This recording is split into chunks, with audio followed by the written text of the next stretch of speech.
Supreme court का एक फैसला और दौलत ऐसी बढ़ी कि पाकिस्तान, श्रीलंका और नेपाल जैसे देशों की पूरी जीडीपी भी उसके सामने फीकी पड़ गई। फर्स्ट टाइम एवर किसी इंसान की नेटवर्थ 700 बिलियन डॉलर के पार चली गई और पिछले एक दशक में नेटवर्थ 75 गुना बढ़ गई। ये कोई फिल्म की कहानी या सपना नहीं, बल्कि ऐसा असल में एलोन मस्क ने कर दिखाया है। लेकिन ये कहानी शुरू हुई कहाँ से?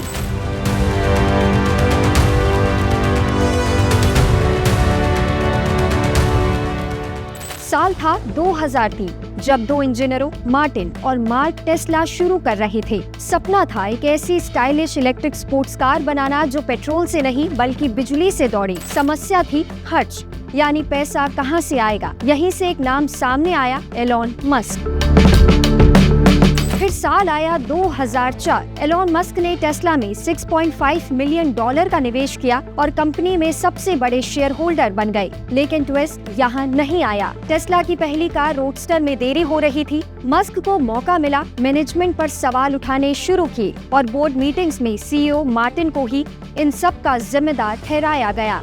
बस फिर क्या था, यहीं से मस्क की जिंदगी पलट गई। टेस्ला में उनका कंट्रोल बढ़ गया। लेकिन फिर आया एक और टर्निंग पॉइंट।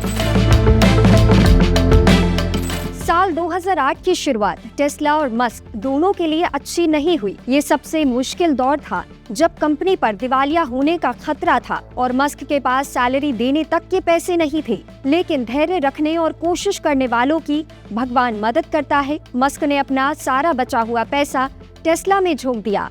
वहीं स्पेसएक्स को भी नासा से बड़ा कॉन्ट्रैक्ट मिला। हालात ऐसे बदले और वक्त का तराजू मस्क की तरफ झुक गया। इसके बाद मस्क ने कभी पीछे मुड़कर नहीं देखा। बस फिर क्या था, आज जो है वो सबके सामने है।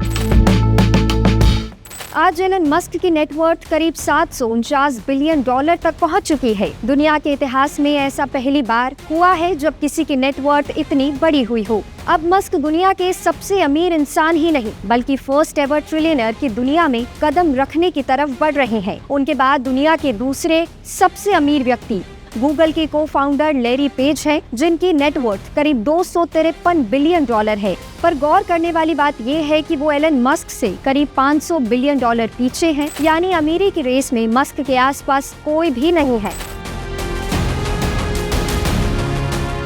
लेकिन ये दौलत अचानक नहीं आई। इसके पीछे एक ऐसा मोड़ है जिसने पूरी कहानी की तस्वीर बदल दी। अमेरिका की डेलावेयर सुप्रीम कोर्ट ने हाल ही में टेस्ला की उस 218 स्टॉक ऑप्शन पैकेज को दोबारा मंजूरी दी, जिसकी आज की कीमत करीब 139 बिलियन डॉलर मानी जा रही है। पहले इस पैकेज को निचली अदालत ने रद्द कर दिया था, लेकिन सुप्रीम कोर्ट ने साफ कहा कि अगर ये पैकेज खत्म कर दिया जाता है तो एलोन मस्क को कई सालों की मेहनत और जोखिम उठाने के बदले कुछ भी नहीं मिलेगा।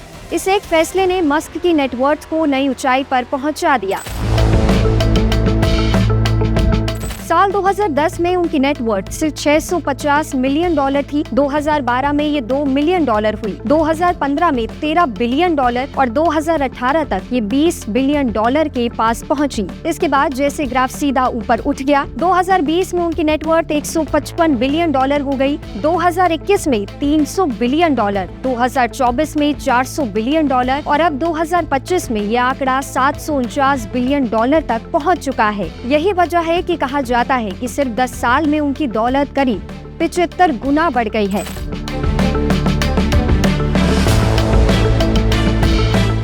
अगर इस दौलत को भारतीय नजरियों से समझे तो तुलना और भी ज्यादा साफ हो जाती है। कई भारतीय लिस्टेड कंपनियों की कुल वैल्यू भी मस्क की नेटवर्थ के आगे छोटी दिखती है। रिलायंस इंडस्ट्रीज की वैल्यू करीब 236 बिलियन डॉलर है। एचडीएफसी बैंक करीब 184 बिलियन डॉलर, भारतीय एयरटेल करीब 142 बिलियन डॉलर और टीसीएस की वैल्यू करीब 132 बिलियन डॉलर है। इन आंकड़ों से अंदाजा लगता है कि मस्क की दौलत कितनी आगे निकल चुकी है, लेकिन आंकड़े कुछ और तस्वीर भी दिखाते हैं।